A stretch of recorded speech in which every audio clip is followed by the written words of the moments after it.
Adrian Carlisle sat in his penthouse on the 42nd floor of the tallest building in Buckhead, staring out at the Atlanta skyline. Floor-to-ceiling windows framed a city that glittered like scattered diamonds, cold and beautiful.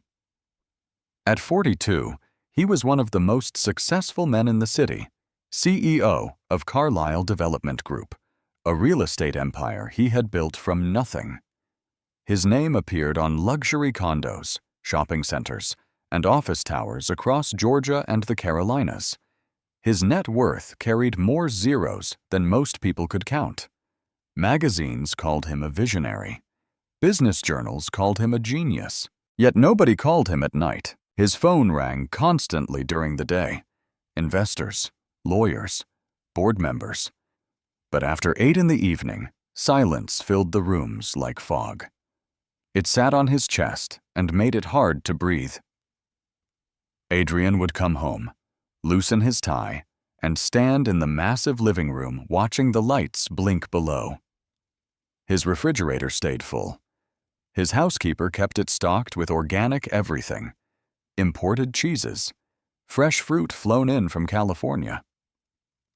But there was nobody to cook for, nobody to share a meal with, nobody to add how his day had gone. Most nights he ate standing at the kitchen counter or skipped dinner altogether.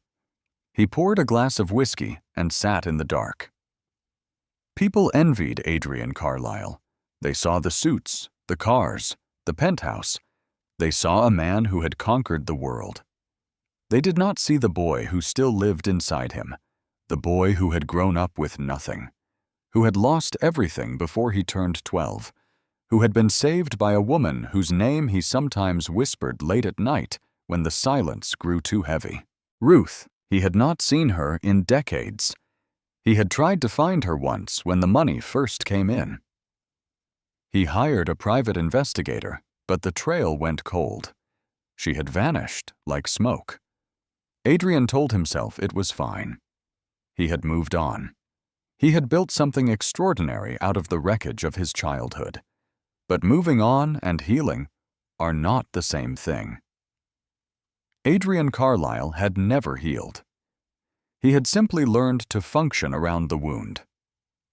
Every success felt hollow.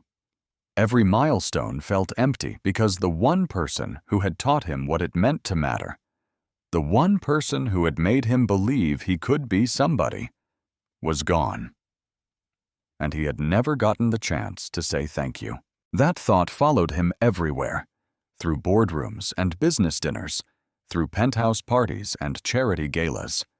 It sat in the back of his mind like a splinter he could not reach. He had everything a man could want, and none of it was enough. Because the thing he wanted most was not something money could buy. He wanted to find Ruth, and he was starting to believe he never would. Life has a way of giving you exactly what you need at exactly the moment you least expect it. Adrian Carlisle was about to discover that sometimes the people you have been searching for are closer than you think. To understand why that old woman on the sidewalk meant so much to him, you need to go back, way back, to a small apartment in East Atlanta where the walls were thin, the winters were cold, and a little boy learned the most important lesson of his life. Adrian was very young when his father left.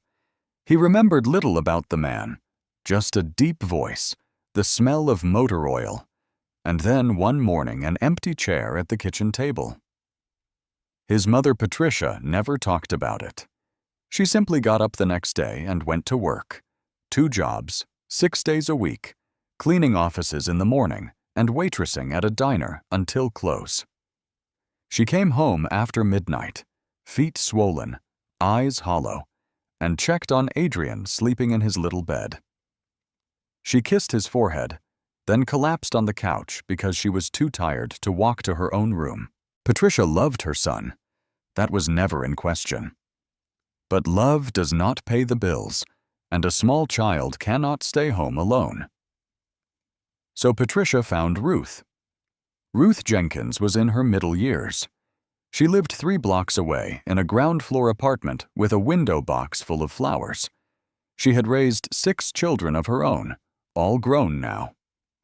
Her husband had passed a few years earlier, and she needed money.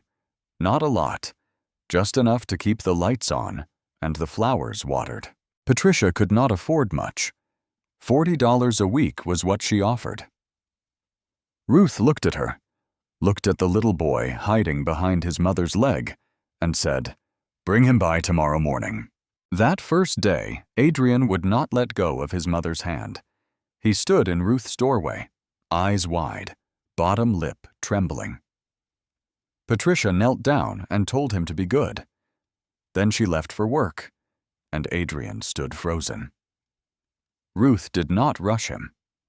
She sat in her old rocking chair and started humming a gospel hymn, low and slow, the kind of sound that fills a room like warm water filling a bathtub. After a while, Adrian took a step inside, then another. Then he sat on the floor near her feet. Ruth just kept humming. By the end of that first week, Adrian was following Ruth around her apartment like a shadow. She talked to him while she cooked and explained everything she was doing. "You see this, baby? You got to let the onion sweat before you add the garlic. Patience. Everything good takes patience." She taught him how to crack an egg without getting shell in the bowl. She taught him how to fold laundry into neat little squares. She read to him every afternoon from old picture books she had kept from her own children. And every night before Patricia came to pick him up, Ruth held his face in both her hands and said the same thing. "You don't have to be rich to be somebody, baby. You just have to be kind." Adrian heard that sentence 1,000 times over the next several years. Every single time it landed somewhere deeper inside him. Ruth became his world. His mother worked all day. His father was gone. But Ruth was always there. Her apartment smelled like cinnamon and fried chicken and old books. It smelled like safety, like home. She taught him to read before he started school. She helped him with his homework when things got harder. She told him stories about her own life, growing up poor in rural Georgia, picking cotton as a little girl, the day she saw Martin Luther King speak on television and knew the world could change. "People going to look at you and see a poor black boy from the wrong side of Atlanta," she told him once when he was older. "But you know what I see? I see a king. And don't you ever let nobody tell you different." Those words planted something in Adrian that would grow for the rest of his life. For several years, Ruth was his anchor, his teacher, his grandmother, his best friend, the one person who made him feel like he was not invisible. Then Patricia got sick. It started with a cough that would not go away, then weight loss, then hospital visits that grew longer. Patricia was diagnosed with lung cancer. She had no insurance. The treatment was expensive, and within months, she was gone. Adrian was still a boy. He remembered the day the social worker came to the apartment and told him to pack a bag. He asked where he was going. The woman said, foster care. He asked if he could stay with Ruth instead. The woman shook her head. "She's not a legal guardian. I'm sorry, sweetie." Adrian ran to Ruth's apartment and banged on her door. When she opened it, he threw himself into her arms and sobbed, "They're taking me away, Miss Ruth. Please don't let them take me." Ruth held him so tight he could feel her heartbeat against his cheek. She was crying too. "I'm going to fight for you, baby. I promise. I'm going to fight." But she could not. She had no legal standing, no money for a lawyer, no way to navigate a system that did not care about an old woman with empty pockets and a full heart. The social worker came back the next morning.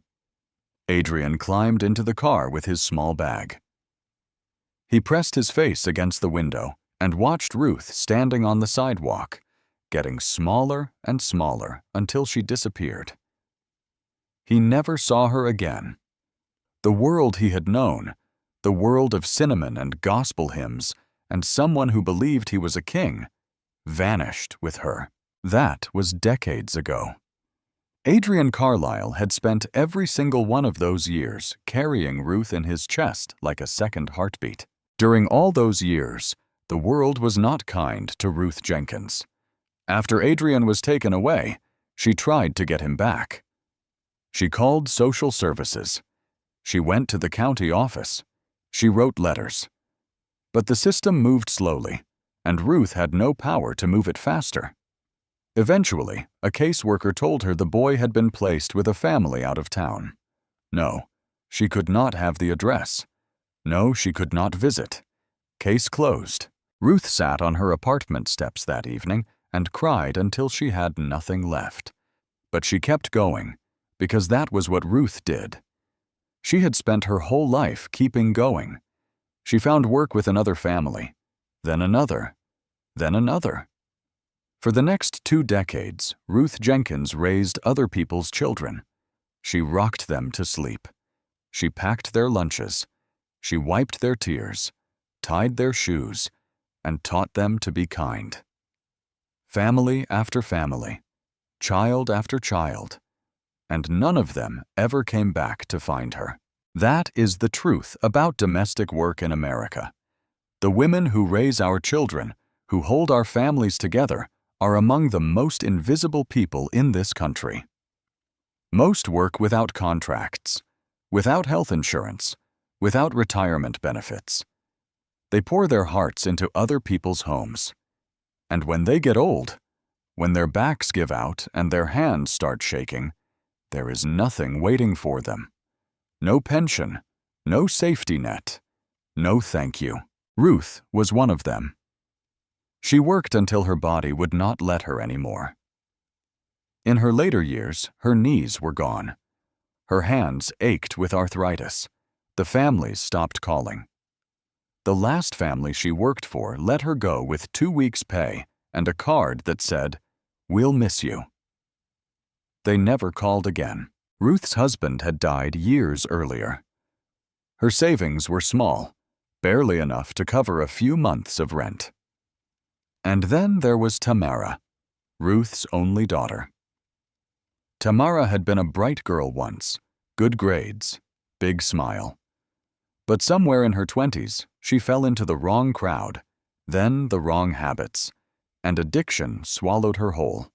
Ruth tried everything, rehab programs, prayer, begging, but addiction does not listen to a mother's tears.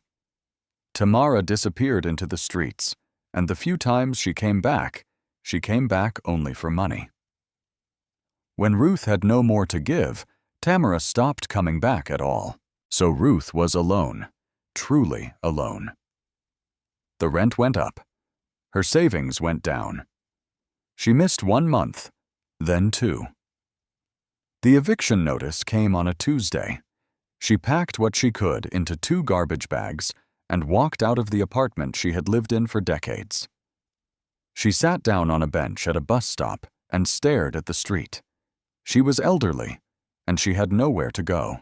For years now, Ruth had been living on the streets of downtown Atlanta. She slept in shelters when there was room, under bridges when there wasn't. She ate at soup kitchens and food banks, and sometimes from the trash cans behind restaurants. Ruth was part of one of the fastest-growing demographics of homelessness in America.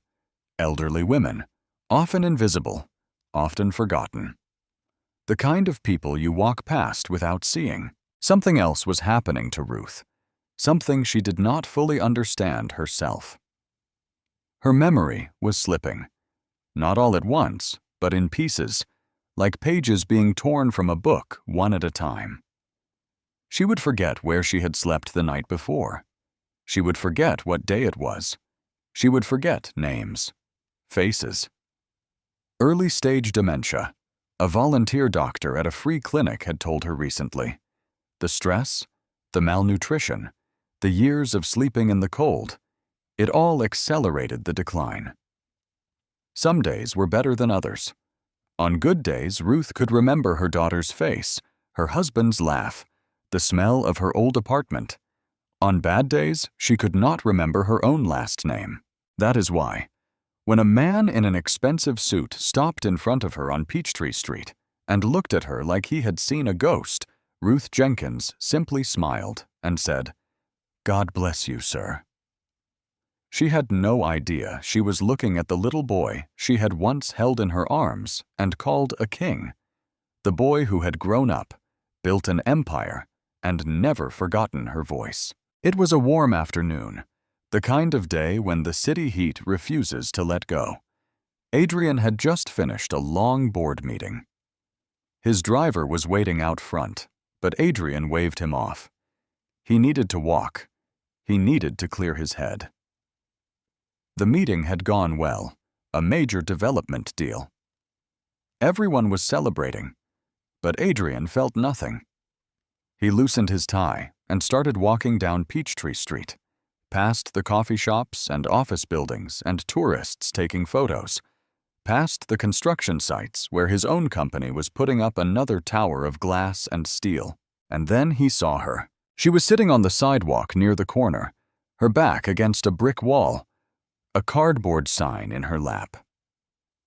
Her clothes were worn thin, her shoes had holes in them, and her hands, those hands, were shaking. Adrian slowed down. Something about her face, something about the way she held her head tilted slightly to the left, like she was listening to music nobody else could hear. He stopped walking. His heart did something it had not done in years. It lurched. He knew that face. He knew it the way you know the face of someone who raised you. Not from photos, not from memory, but from somewhere deeper, from the bones. It was Ruth. Miss Ruth. His Ruth. She was older. So much older. Her hair had gone completely white. Her cheeks were sunken. Her eyes had a cloudy quality that had not been there before. But it was her. He was certain of it. The shape of her jaw. The way her lips moved slightly when she was not talking. As if she was always praying. Adrian stood there on the sidewalk for what felt like an hour, but was probably only seconds. His briefcase suddenly felt like it weighed 100 pounds. A man in a business suit bumped his shoulder walking past. Adrian did not hear him. He walked toward her slowly, like approaching a dream he was afraid might dissolve. Ruth looked up at him and smiled. That same gentle smile, worn down by time and weather and years of sleeping in places no human being should have to sleep, but still there, still warm. "God bless you, sir," she said. "Anything you can spare." Her voice hit Adrian like a fist to the chest. The same voice that had read him stories. The same voice that had sung gospel hymns in a tiny kitchen while onions sizzled on the stove. The same voice that had told him he was a king. But she was looking at him the way you look at a stranger. No recognition. No spark thing. She did not know who he was. Adrian's throat closed up. He could not speak. He just stood there staring at her while the city moved around them like a river parting around two stones. Finally, he managed words.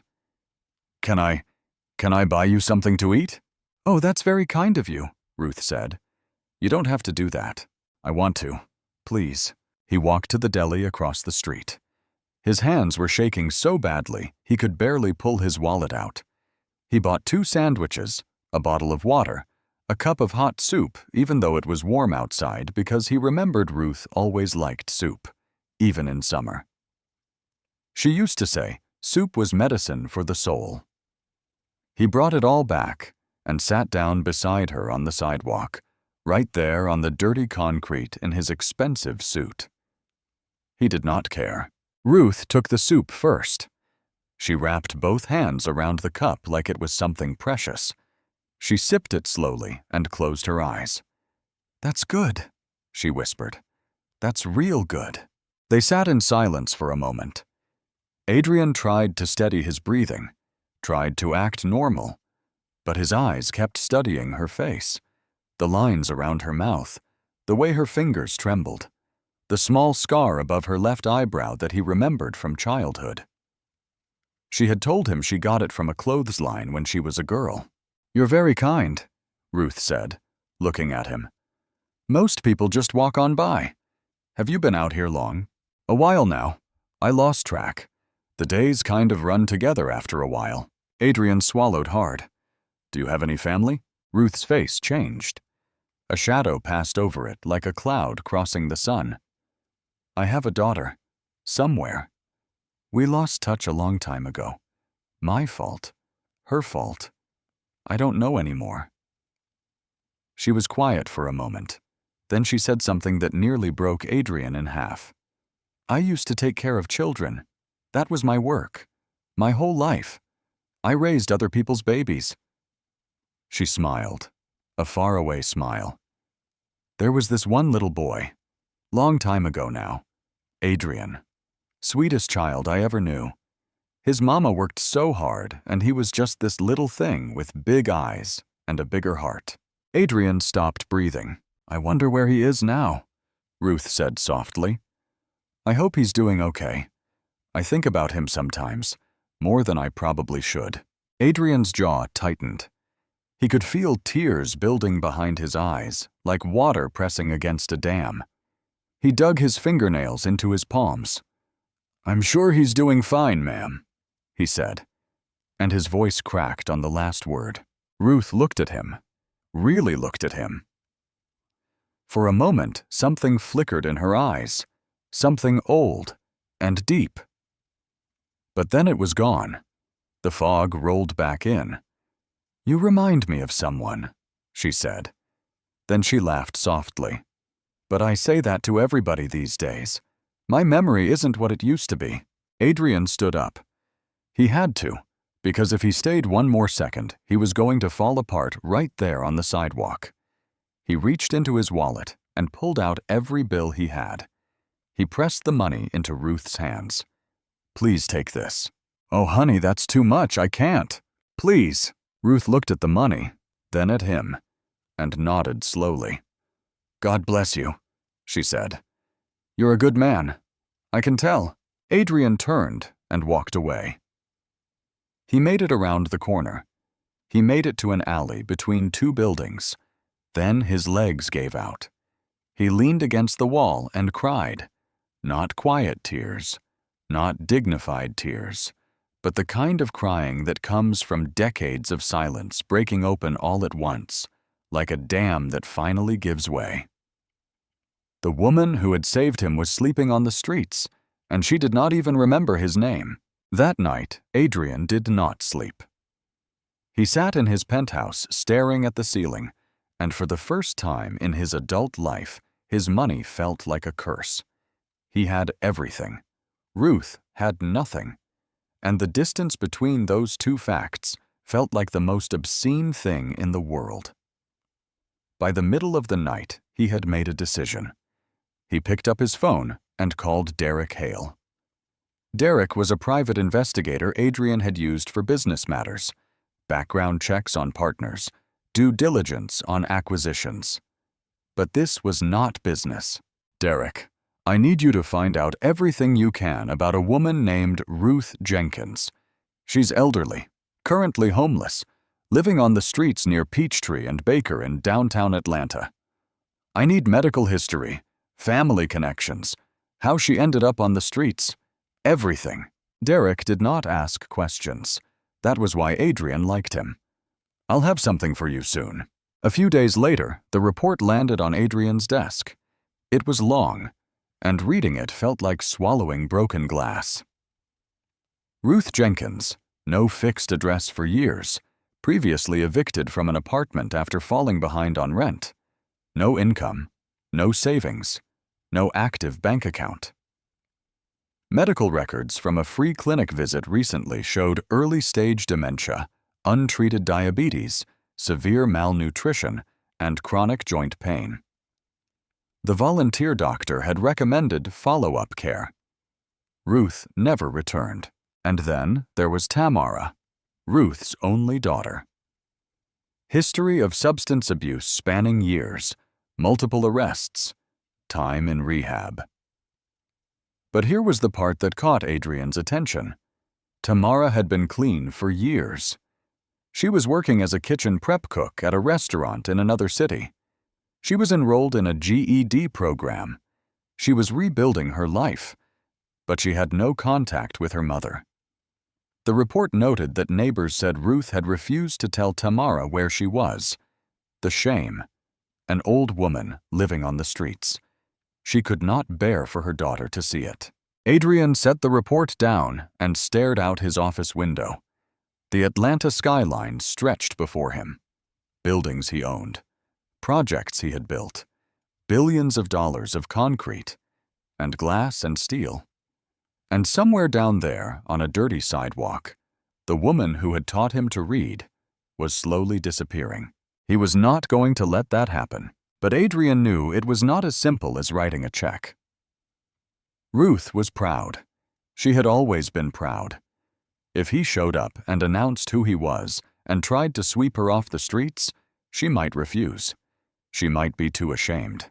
She might shut down completely. And there was Tamara, Ruth's daughter, living hours away, clean for years, but drowning in guilt.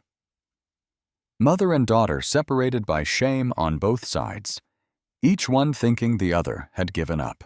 Adrian needed a plan, not a scheme, not a manipulation, a real plan built on honesty. He would go back to Ruth.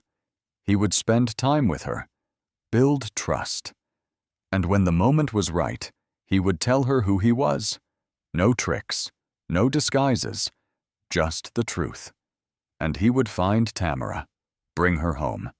Give Ruth back the one thing no amount of money could buy, her family. He picked up his phone and called his assistant. Elena, cancel my meetings for the rest of the week. All of them. Sir, you have the presentation on Friday. The board is expecting. Cancel it. Mr. Carlyle, are you sure? I've never been more sure of anything in my life. The next afternoon, Adrian returned to Peachtree Street. He had changed out of his suit, jeans, a plain gray t-shirt. He carried 2 bags, one filled with hot food from a soul food restaurant he remembered Ruth talking about decades ago. Fried chicken, collard greens, cornbread, mac and cheese. The other bag had bottled water, a warm blanket, and a pair of thick socks. He found Ruth in the same spot. She looked up when she saw him and smiled, the same gentle smile from the day before. Oh, it's you again, the kind man. I brought you some food, Adrian said, sitting down beside her. I hope you like soul food. Ruth opened the container and her eyes went wide. Lord have mercy. Is that from Mama Jean's? You know it. Know it. Baby, I used to take a little boy there every Friday after school. It was our tradition. She picked up a piece of chicken and took a bite. Her eyes closed. Tastes exactly the same. Adrian's heart was hammering. He had remembered Mama Jean's. Every Friday, Ruth would spend her own money she did not have, to buy him a 2-piece dinner because she said every child deserved something to look forward to. Tell me about him, Adrian said carefully. The little boy. Ruth chewed slowly, thoughtfully. His name was Adrian. Skinny little thing, always asking questions. Why is the sky blue? Why do birds sing? How come some people got more than other people? She laughed. I never had all the answers, but he didn't care. He just wanted somebody to listen. Sounds like a good kid. The best. Ruth's voice softened.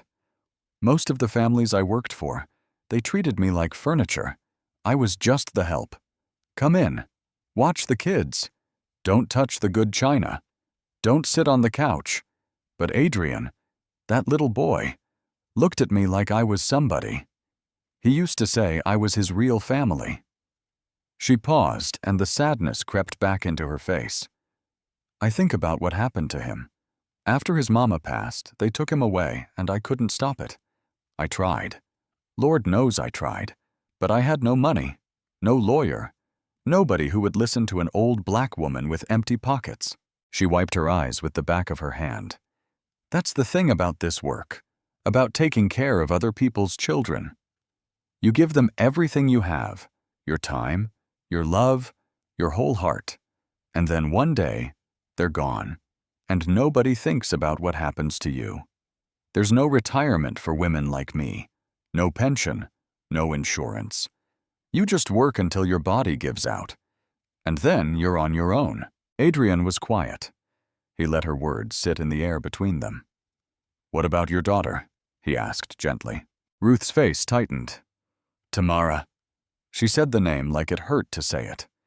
She had problems, bad problems, the kind that swallow a person whole. I spent years trying to save her, spent every penny I had on programs and treatments. None of it worked. She stared at the sidewalk. You know what the worst part is? I spent my whole life raising other people's children, teaching them right from wrong, keeping them safe. And my own daughter, I couldn't save her. What kind of mother does that make me? A human one, Adrian said quietly. Ruth looked at him. Something shifted in her expression. That flicker again, like a candle struggling to stay lit in the wind. "You're a good listener," she said. "You remind me of somebody, but I can't quite place it." Adrian almost told her right then. The words were right there, sitting on the edge of his tongue. But he held back. Not yet. Not like this. She deserved more than a sidewalk confession. He squeezed her hand gently. "I'm going to come back and see you again. Is that okay?" "I'd like that," Ruth said. "I don't get many visitors." Adrian stood up and looked at her for a long moment. This woman, this beautiful, broken, extraordinary woman, had given him everything when he was small, and the world had given her nothing in return. He walked away, and with every step the decision solidified inside him like concrete setting in a mold. He was going to tell her who he was. But first, there was someone else he needed to find. The next morning, Adrian was on a plane to another city. The flight was short. He spent every second of it rehearsing what he was going to say. He still did not know if it would work. Derek had provided Tamara's address, a small apartment complex on the south side. Nothing fancy. 2 stories, cracked parking lot, but clean, maintained. The kind of place where people were trying. Adrian pulled up in a rental car in the afternoon. He had timed it to catch Tamara after her shift at the restaurant. He sat in the car for 10 minutes staring at the building. What was he doing? A successful man from Atlanta showing up at a stranger's door to talk about her mother? How would that even sound? Who would believe it? But he got out of this car anyway, because he had made a promise to himself on that sidewalk. And Adrian Carlisle did not break promises. He knocked on the door of the apartment. Footsteps inside, a pause, then the door opened just a crack, a chain lock still engaged. A woman's face appeared in the gap. Late 40s, tired eyes, but clear eyes, sharp, alert. The look of someone who had learned to be careful because the world had not been gentle with her. "Can I help you? Are you Tamara Jenkins?" The eyes narrowed. "Who's asking?" "My name is Adrian Carlisle. I'm from Atlanta. I know your mother, Ruth." The door did not move, but something changed in Tamara's face. A tightening around the mouth, a flash of something in her eyes. Fear, or maybe hope, maybe both. "I don't know what you're selling," Tamara said, "but I'm not interested. I'm not selling anything. Your mother was my nanny. She raised me when I was a child. I found her last week on the streets of downtown Atlanta. She's homeless, Tamara, and she needs help." Silence. Long silence. Then the chain lock slid off. The door opened wider. Tamara stood there in a kitchen apron, flour on her hands. Her eyes were filling with tears. "What did you say? My mother is living on the streets? She's been out there for years." Tamara's hand went to her mouth. She stepped backward like she had been hit. She bumped into the wall behind her and slid down until she was sitting on the floor. No, no, no, no. She was shaking her head. She told me she was fine. The last time we talked, she said she had an apartment. She said she was managing. That was before the eviction, Adrian said gently. He crouched down to her level. She didn't want you to know. Why? The word came out broken, jagged, like a piece of glass. Because she was ashamed. She didn't want you to see her like that. Tamara pressed her palms against her eyes. Her shoulders heaved. I should have checked on her. I should have gone down there. But I was scared. I was so scared she would look at me and see what I used to be. What you used to be is not who you are now. You don't know what I did to her. The things I said, the money I stole. I stole from my own mother to get high. What kind of person does that? A person who was sick, Adrian said. And a person who got better. That's who you are now, Tamara. Years clean, working, going to school. Your mother would be proud of that. Tamara looked at him through wet eyes. How do you know all this? Who are you? Adrian sat down on the floor across from her. Two people sitting on the floor of a small apartment. A successful man and a recovering addict. Both of them carrying the same weight. Both of them trying to find their way back to the same woman. Your mother took care of me from the time I was small until I was older. She taught me how to read. She taught me how to cook. She told me every single day that I didn't have to be rich to be somebody. I just had to be kind. He paused. She saved my life to me, Tamara. And right now, she's sitting on a sidewalk in Atlanta with no food, no medicine, and no family. I'm going to change that, but I can't do it alone. She needs you. She doesn't want to see me. That's not true. She talks about you. She misses you. She blames herself for what happened. She blames herself. Tamara's voice broke. It wasn't her fault. None of it was her fault. I was the one who messed everything up. Then come tell her that. Tamara was quiet for a long time. She sat there on the floor, wiping her eyes with her apron, staring at the wall across from her. The apartment was small but neat. A GED study guide on the kitchen table. A calendar with work shifts marked in blue ink. A small plant on the windowsill, green and alive. Evidence of a life being rebuilt, one day at a time. I'm years clean, Tamara said finally. I count every single day. Because every day I wake up and I'm not that person anymore. It matters. It matters, Adrian agreed. But every single one of those days I think about my mama. Every single one. And I think about the last time she looked at me. The disappointment in her eyes.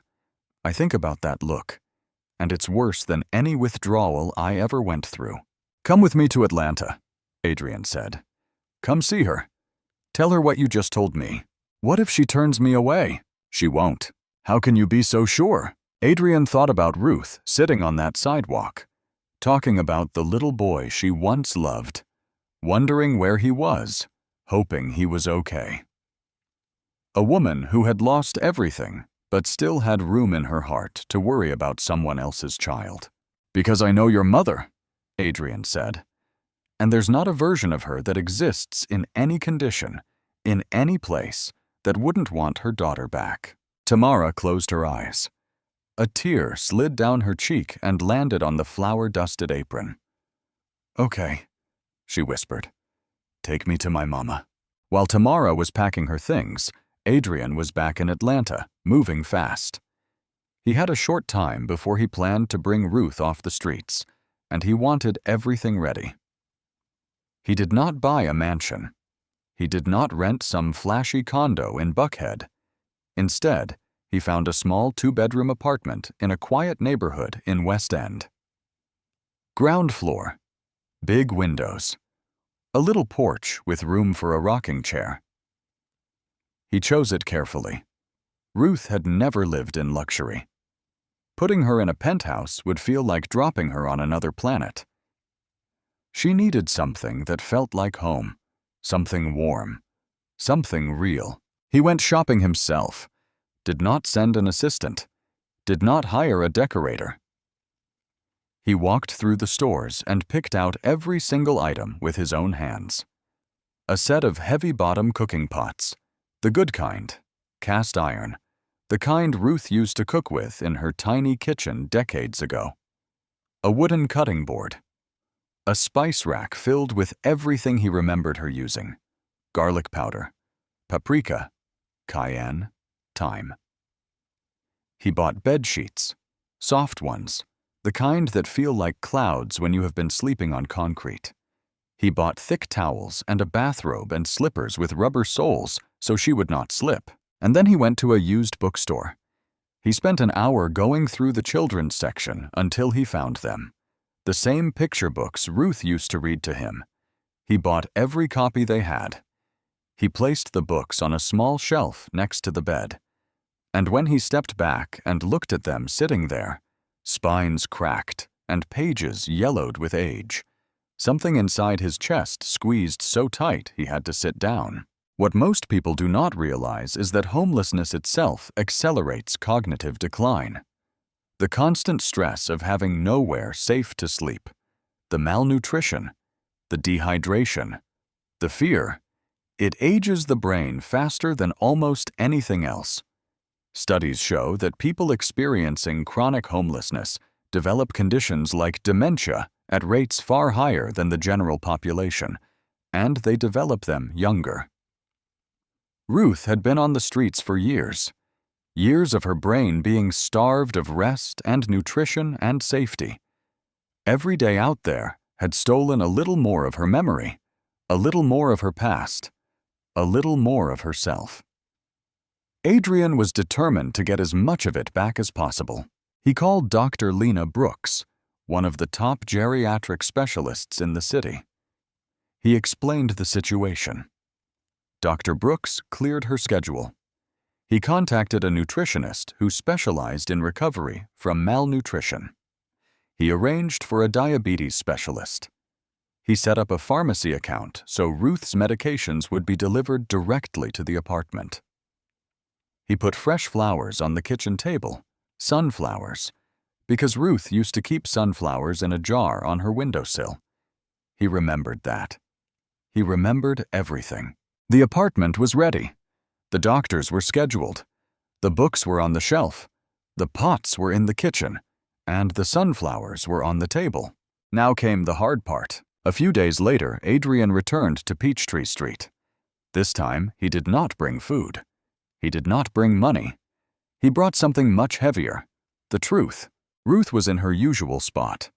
She looked up when she saw him, and that familiar smile spread across her face. "There he is, my kind friend. I was hoping you'd come back today." Adrian sat down beside her. His heart was beating so hard he could feel it in his fingertips. He had rehearsed this moment 100 times in his head. But now that it was here, every word he prepared felt wrong. "Miss Ruth," he said, "I need to tell you something." "You sound serious," she said. "You okay, honey?" Adrian took a breath, then another. Then he started talking. "When I was small, a woman taught me how to crack an egg without getting shell in the bowl. She told me you had to be gentle, patient, that everything good takes patience." Ruth's smile faded slightly. Something stirred behind her eyes. "When I was a little older, that same woman read me a book called The Snowy Day. So many times I had it memorized. I used to pretend the boy in the book was me, walking through the snow, making tracks." Ruth's hand went to her chest. "When I was older still, she told me that people were going to look at me and see a poor black boy from the wrong side of Atlanta. But she said she saw something different. She said she saw a king." Ruth's lips were trembling now. Her clouded eyes were searching his face, searching hard, like someone trying to read a sign through heavy rain. "And every single day," Adrian continued, his voice breaking, "every single day, for years, she held my face in her hands and told me the same thing. You don't have to be rich to be somebody, baby. You just have to be kind." The words hung in the air between them like a held breath. Ruth stared at him. Her mouth opened, then closed, then opened again. Her hands were shaking. "No," she whispered. "No, it can't be. It's me, Miss Ruth. Adrian." Her voice was barely a sound, a breath given shape. "My little Adrian." "Yes, ma'am." Ruth's face crumbled. Not slowly, all at once, like a wall that had been holding back an ocean for decades suddenly giving way. The tears came and came hard.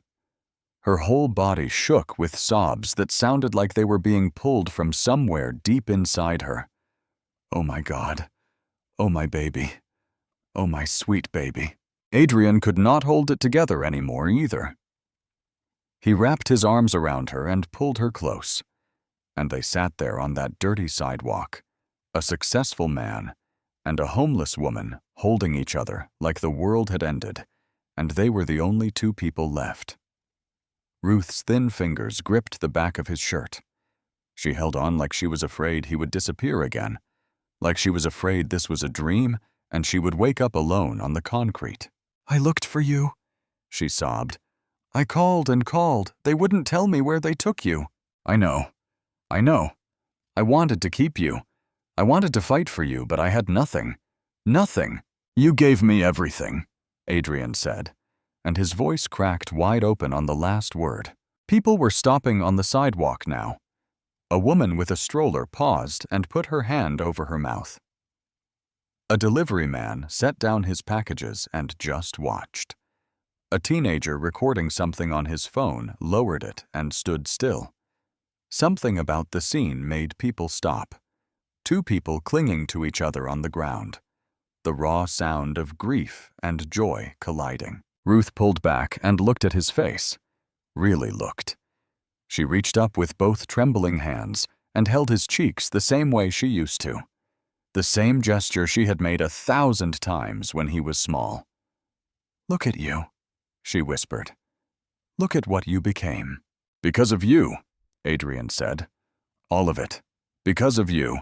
They held each other for a long time. Neither one spoke. The city moved around them. Cars honked. People walked. The world kept going. But right there, on that patch of sidewalk, time had stopped. Then Ruth pulled back, and the light in her eyes shifted. The joy was still there. But now something else crept in alongside it. Something darker. Shame. She looked down at her clothes, her torn shoes, her dirty fingernails. She looked at the cardboard sign sitting next to her. And then she looked back at Adrian, at his clean clothes, his healthy face, his expensive watch, and she started to pull away. "You shouldn't be here," she said quietly. "You shouldn't see me like this. Miss Ruth, don't. Look at me, Adrian. Look at what I've become. I'm sitting on the ground begging for change. And you built yourself into something. I don't want you to remember me this way." She tried to stand up. Her knees buckled. Adrian caught her arm. "I'm not leaving," he said firmly. "You should. You have a life. An important life. You don't need some old woman from the past dragging you down." "Dragging me down?" Adrian's voice was steady now. The tears were still on his face, but underneath them was something solid, something unbreakable. "Miss Ruth, you are the reason I have a life. You taught me how to read. You taught me how to cook. You taught me that I mattered when every single thing around me said I didn't. That was a long time ago. It was yesterday. It was this morning. It's right now. I carry your words with me every single day, every board meeting, every negotiation. Every time I want to give up, I hear your voice. You don't have to be rich to be somebody. You just have to be kind." Ruth was crying again, but differently now, quieter. The sobs had given way to something deeper, a slow, steady stream of tears that came from a place beyond sadness, beyond joy. From that place where the two things meet and become something else entirely. "I don't need charity, Adrian. I've survived this long on my own. This isn't charity. Then what is it? It's family." He said it simply, the way you say something that does not need decoration. That just is. You are my family. You always were. And family takes care of each other. Here is what people do not understand about homelessness. When someone has been on the streets long enough, accepting help becomes almost impossible. It is not stubbornness. It is not pride, exactly. It is something deeper than that. When the world has taken everything from you, the only thing you have left is your independence, your ability to survive on your own terms. Accepting help means admitting you cannot do it anymore, and that feels like losing the last piece of yourself. Ruth was caught in that trap. She had survived years on the streets through sheer willpower. Accepting Adrian's help meant admitting she was broken, and she had spent her whole life being strong for other people. But Adrian understood this because he understood her. "Miss Ruth," he said gently, "I'm not asking you to let me save you. I'm asking you to let me be your family again. I need you in my life. I've needed you for decades." "You don't need me?" Ruth said, her voice thin. "Look at everything you've done without me. I've done it all without you, and it's been empty. Every success, every milestone, empty. Because the one person I wanted to share it with wasn't there." Ruth looked at him for a long time. The clouds in her eyes seemed to clear just for a moment, and in that moment she saw him. Not the successful man, not the CEO. The little boy who used to sit on her kitchen floor and ask why the sky was blue. "You really need me?" she asked, barely above a whisper. "More than you know." Ruth was quiet. A pigeon landed near them and pecked at a crumb on the sidewalk. The afternoon sun was moving behind the buildings, casting long shadows across the street. "Okay," she said finally. "Okay, baby. I'll come with you." Adrian exhaled, a breath he felt like he had been holding for decades. "But I'm not moving into some fancy place," Ruth added, a tiny flash of her old stubbornness returning. "I don't need marble floors and champagne." Adrian smiled. The first real smile he had smiled in as long as he could remember. "No marble floors," he promised. "Just a kitchen with good pots and a shelf full of picture books." Ruth looked at him, and despite everything, despite the dementia and the years and the concrete and the cold, she laughed. A real laugh, the kind that starts deep in the belly and rises up like warm bread. "You remember the books?" "I remember everything, Miss Ruth, everything." The next morning, Adrian brought a car to Peachtree Street. Not a limousine, a simple sedan. Ruth was waiting for him with her few belongings in a plastic bag. She looked nervous, like a child on the first day of school. The drive to West End took 20 minutes. Ruth sat in the passenger seat looking out the window. She did not say much, just watched the city go by. When they pulled up to the apartment building, Ruth studied it carefully. It was modest, brick, clean. A small porch with a rocking chair that Adrian had placed there that morning. "This is it?" she asked. "This is it." They walked inside, and Ruth stopped in the doorway. The apartment was small, warm. Sunlight came through the big windows and fell across the hardwood floors like honey. There were sunflowers on the kitchen table, a rocking chair in the living room, and on a shelf beside the bed, a row of picture books with worn spines and yellowed pages. Ruth walked slowly through the rooms, her hand trailing along the walls. She touched the kitchen counter. She opened a cabinet and saw the cast-iron pots. She picked one up and held it in both hands like she was holding something sacred. Then she saw the books. She pulled The Snowy Day from the shelf and pressed it to her chest. She stood there in the middle of the bedroom holding that old picture book, and she cried. But these were different tears, not the tears of the sidewalk, not the tears of recognition or shame. These were the tears of someone who had forgotten what it felt like to be cared for and was remembering. "You did all this," she whispered. "Yes, ma'am. The pots, The sunflowers, the books. You remembered all of it. Every bit. Ruth sat down on the bed. She ran her hand across the sheets. Soft. Clean. She looked around the room, and something in her face shifted. The tension she had been carrying in her shoulders for years, the hypervigilance of someone who sleeps with one eye open, began to loosen. "I haven't slept in a real bed in years," she said softly. "I forgot what it feels like." Adrian sat down beside her. "You're safe now." Over the next few days, things moved slowly. Adrian did not rush anything.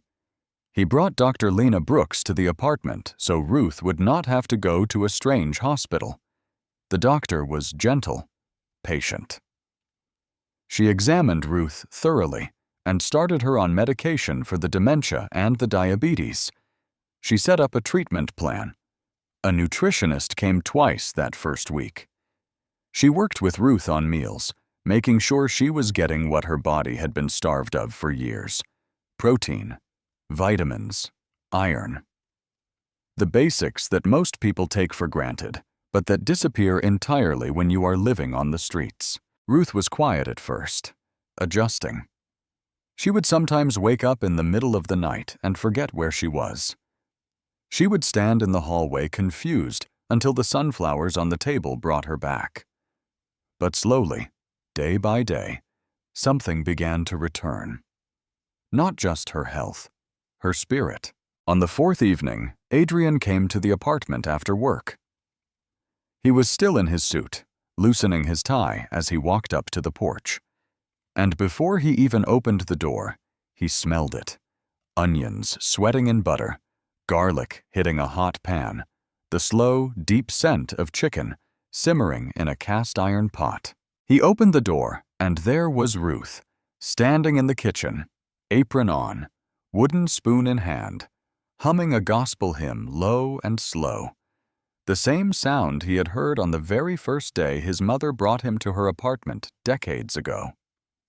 She turned around and smiled. "Sit down, baby. Dinner's almost ready." Adrian sat at the small kitchen table. He watched her cook. The way she moved around the kitchen like she was dancing, the way she tasted the broth and added a pinch more salt, the way she talked to the food like it could hear her. "Come on now. Don't burn on me." And when she set the plate down in front of him, fried chicken and collard greens and cornbread and mac and cheese made from scratch, made with love, made with hands that still remembered even when the mind sometimes forgot, Adrian took one bite, and the taste hit him like a freight train. It was the same. Exactly the same. The same flavor from a tiny kitchen in East Atlanta decades ago. The same meal that had made a scared little boy feel like he was home. "Miss Ruth," he said, his voice thick. "It tastes exactly the same." Ruth sat down across from him and folded her hands. "Some things don't change, baby. The recipe remembers even when I forget." They ate together in the small kitchen with the sunflowers on the table and the picture books on the shelf. And for the first time in decades, Adrian Carlisle did not eat alone. Adrian had not told Ruth that Tamara was coming. He wanted to, but something told him that if Ruth knew, the anxiety would eat her alive. The waiting, the wondering. What if Tamara changed her mind at the last minute? What if the plane got delayed? What if? Better to let it happen naturally. Tamara arrived in Atlanta on a Tuesday morning. Adrian picked her up at the airport himself. She stepped off the plane carrying a small duffel bag and wearing the same kitchen apron she had had on when he first knocked on her door. She had not even realized she was still wearing it until she got to the gate. The drive to West End was quiet. Tamara sat in the passenger seat with her hands folded tight in her lap, staring at the road ahead. She looked like she was heading to a trial, which, in a way, she was, the trial of facing the person she had hurt most in this world. "What if she doesn't want to see me?" Tamara asked for the third time. "She does. You don't know that." "I do." They pulled up to the apartment. Adrian turned off the engine. Tamara did not move. She just sat there gripping her duffel bag like a life preserver. "I can't do this," she whispered. "Yes, you can. What do I even say? I'm sorry I stole from you. I'm sorry I disappeared for years. I'm sorry I chose drugs over my own mother." Adrian turned to face her. "You say whatever your heart tells you to say, and then you let her respond. That's all you can do." Tamara closed her eyes, took a deep breath. Then she opened the car door.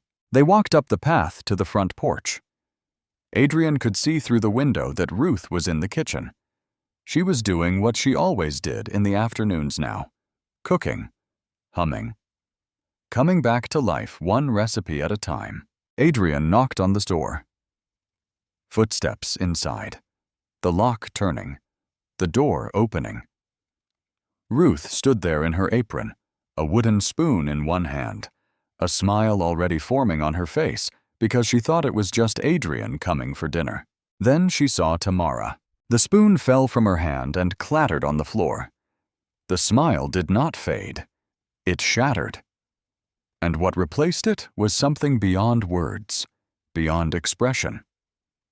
It was the face of a mother seeing her lost child. The face of every prayer she had ever whispered in the dark being answered all at once. "Tamara." Ruth's voice was barely a breath. "Baby." Tamara crumbled right there on the porch. Her knees buckled, and she grabbed the doorframe to keep from falling. The tears came so fast and so hard that she could not speak. She opened her mouth and nothing came out except a sound that was not quite a word, a sound that was older than language, the sound a child makes when they finally come home. "Mama, Mama, I'm so sorry. I'm so sorry for everything." Ruth did not hesitate.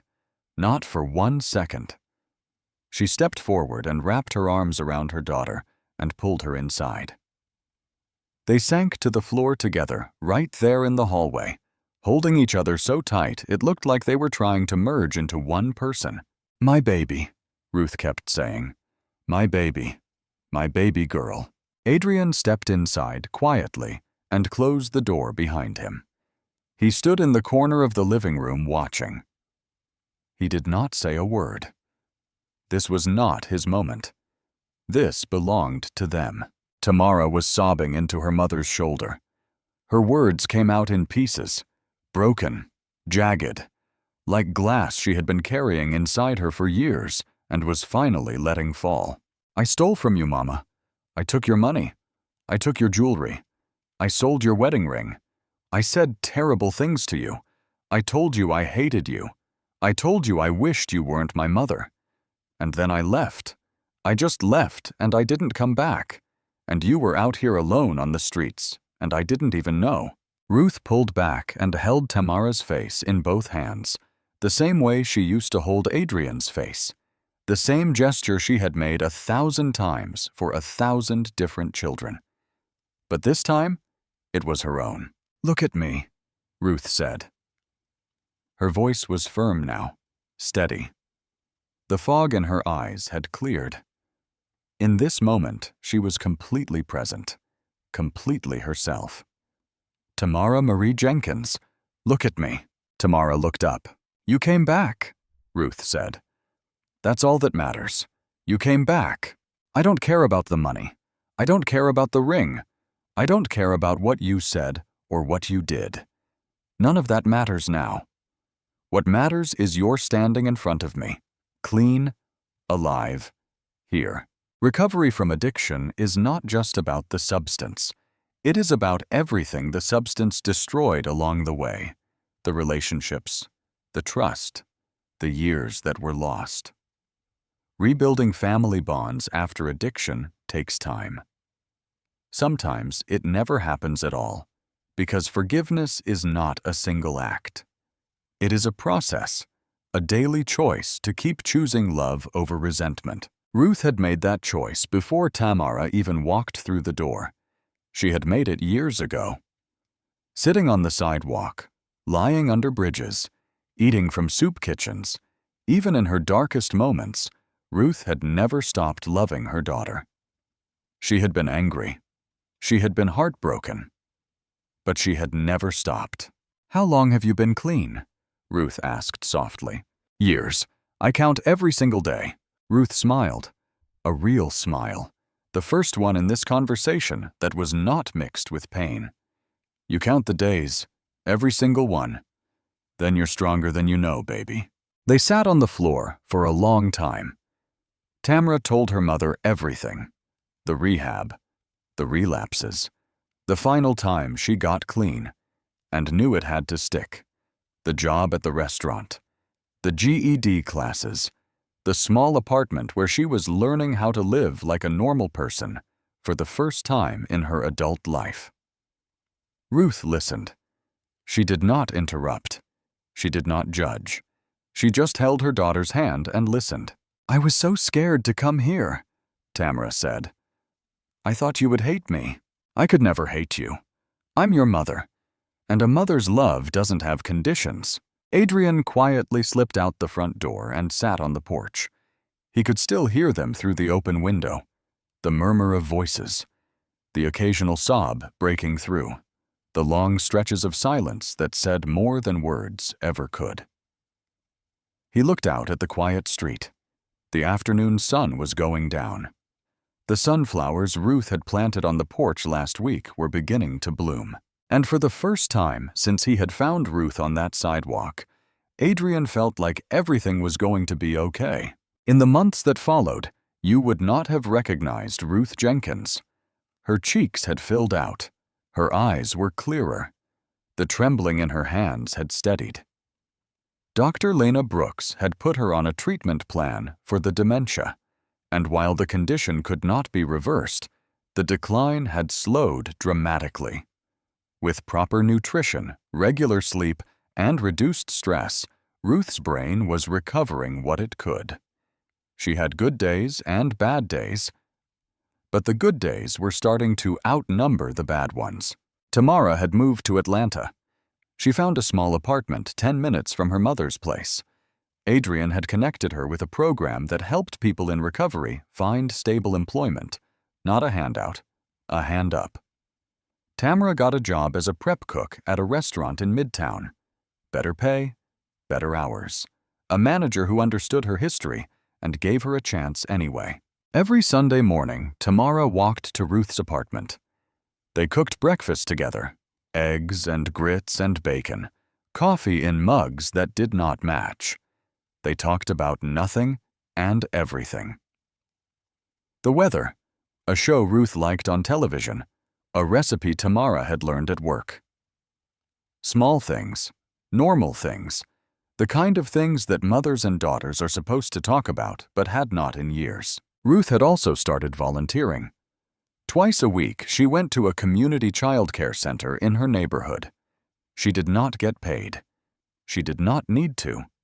She just showed up and did what she had always done. She held babies. She read picture books to toddlers. She wiped noses and tied shoes and told every single child that they mattered. The staff at the center loved her. The children adored her. They called her Miss Ruth. And every time she heard that name from a small voice, something inside her clicked back into place, like a piece of a puzzle finding its way home. Adrian came to Ruth's apartment every Thursday evening. Their tradition. He would bring ingredients. She would cook. They would eat together at the small kitchen table with the sunflowers. And Ruth began to remember things. Not everything, not all the time, but in flashes. Bright moments that cut through the fog like sunlight through clouds. One evening, while they were washing dishes side by side, Ruth suddenly stopped. "You used to cry when your mama left for work," she said. "Every single morning you'd stand at the window and watch her car drive away. And then you'd come to me and put your head on my lap. And I would hum until you stopped." Adrian's hands went still in the soapy water. He had forgotten that. Completely forgotten. But the moment she said it, it came flooding back. The cold window glass against his forehead, the sound of his mother's car engine fading, the warmth of Ruth's lap. "You remember that," Some things the mind forgets, but the heart keeps. On another evening, Ruth brought out something she had been keeping in her bedside drawer. A small, worn envelope. She placed it on the table in front of Adrian. "What is this?" he asked. "Open it." Inside was a photograph. Small, creased, faded. A little boy sitting on a kitchen counter with a huge grin, missing 2 front teeth, holding a wooden spoon, flour all over his face. Adrian stared at it. His chest tightened. "That's me," he whispered. "You were helping me make cornbread," Ruth said. "You got more flour on yourself than in the bowl. But you were so proud." She paused. "I kept this in my wallet for years. When I lost the apartment, I put it in my shoe so it wouldn't get stolen. Carried it everywhere. Through shelters, under bridges.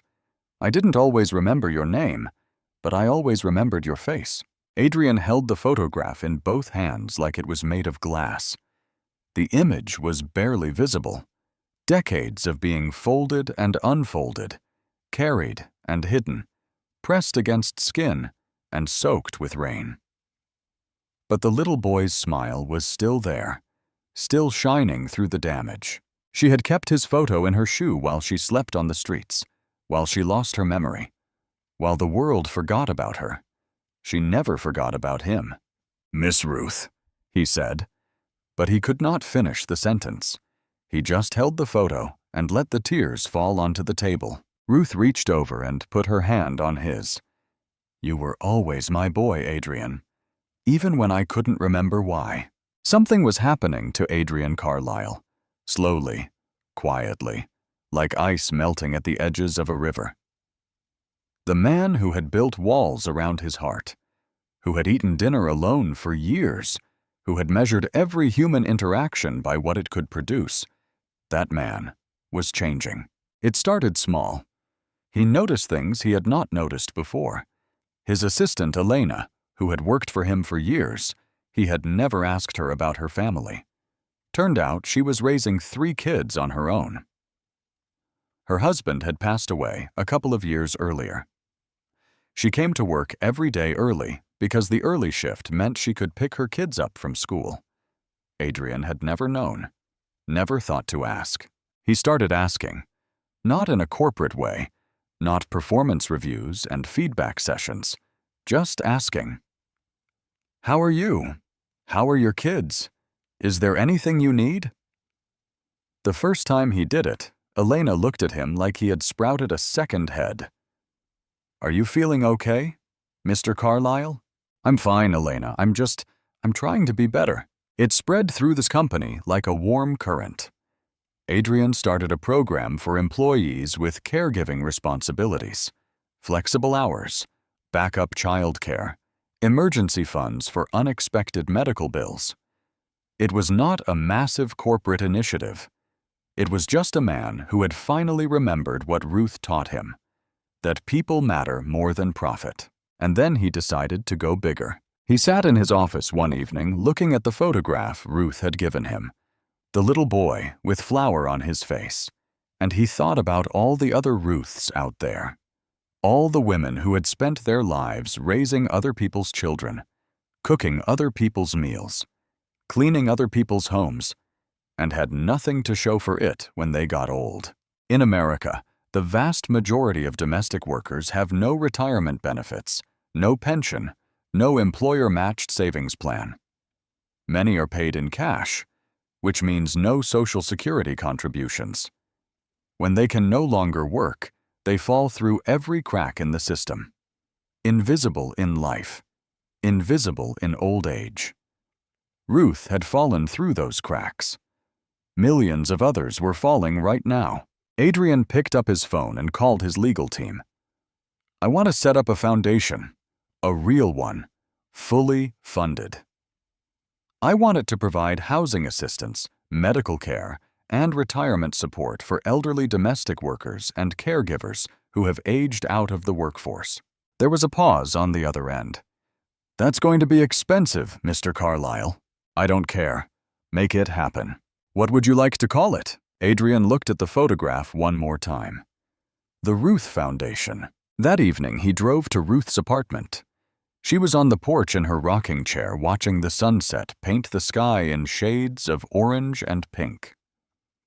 Tamara was inside making tea. "Miss Ruth, I have something to tell you. Sit down, baby. You look like you've got a lot on your mind." He sat in the chair beside her. "I'm starting a foundation, a charity. It's going to help women like you, women who spent their lives taking care of other people's families and got nothing in return. Housing, medical care, a safety net so that nobody else ends up where you ended up." Ruth was quiet. She rocked slowly in her chair. The sunset reflected in her eyes. "What are you calling it?" "The Ruth Foundation." Ruth stopped rocking. She turned to look at him, and her face did that thing again. That thing where it seemed to hold everything at once. Joy and sadness and gratitude and disbelief all layered on top of each other like sheets of glass. "You named it after me. There's nobody else I'd rather name it after." Ruth's eyes filled with tears. She reached over and took his hand, held it tight the way she used to hold it when she walked him to school decades ago. "You're still that same sweet boy, Adrian," she said softly. "You always were." On a Thursday evening in late fall, Adrian pulled up to Ruth's apartment. The air was cool. The kind of cool that makes you grateful for warm places and warm people. He could see the light on in the kitchen before he even got out of the car, and he could smell it through the cracked window. Fried chicken, collard greens, cornbread rising in the oven. The same meal, always the same meal. And it never got old. Tamara opened the door. She was wearing an apron, flour on her hands. She had been helping Ruth cook, something she had never done as a child but was learning now, making up for lost time. "She's been cooking since this afternoon," Tamara said with a smile. "Wouldn't let me do anything except peel the potatoes." Adrian walked into the kitchen. Ruth was standing at the stove, stirring something in her cast-iron pot, humming that same gospel hymn, low and slow, the sound that had been the backdrop of his childhood. She turned around and smiled. "There he is, right on time. Sit down, baby. It's almost ready." The table was small. 3 chairs, 3 plates, 3 mismatched glasses. Nothing fancy, nothing expensive. But as Adrian sat down and looked at the 2 women in this kitchen, he realized something. This was the richest tinsanatsu table he had ever sat at. Ruth still had her bad days, mornings where the fog rolled in and she could not remember what month it was, afternoons where she called Adrian by his mother's name. The dementia had not gone away. It was still there underneath everything, like a tide that pulled back but never disappeared. And Tamara was still healing, still counting her days, still waking up every morning and choosing to stay clean, still carrying the weight of everything she had done, even as she learned to set it down. Nothing was perfect. Nothing was fixed. But they were here, together. And that was enough. Ruth brought the food to the table. She sat down and reached out both hands. Adrian took one. Tamara took the other. Ruth bowed her head. "Lord, thank you for this food. Thank you for bringing my children home, both of them." When she looked up, her eyes were clear, fully present. And she looked at Adrian with the same expression she had given him 1,000 times in that tiny apartment in East Atlanta. "You don't have to be rich to be somebody, baby," she said. "You just have to be kind." Adrian squeezed her hand. "You made me rich, Miss Ruth, long before I made my first dollar." Ruth smiled. Tamara wiped her eyes with her apron. And the 3 of them ate dinner together in the small apartment with the sunflowers on the table and the picture books on the shelf. The people who raise us, the nannies, the caregivers, the grandmothers, the neighbors who step in when nobody else will, they are the most important people in our lives, and they are almost always the ones we forget. They work in our homes. They hold our children. They shape the human beings we become. And when their work is done, when their bodies give out, and their savings run dry, the world looks the other way. But their fingerprints are on everything we are, every act of kindness we show, every moment of patience we practice, every time we choose love over indifference.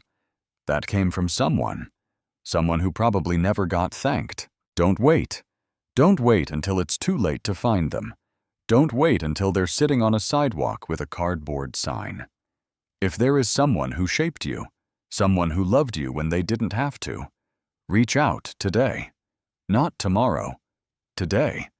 Because sometimes the smallest act of remembering is the greatest act of love.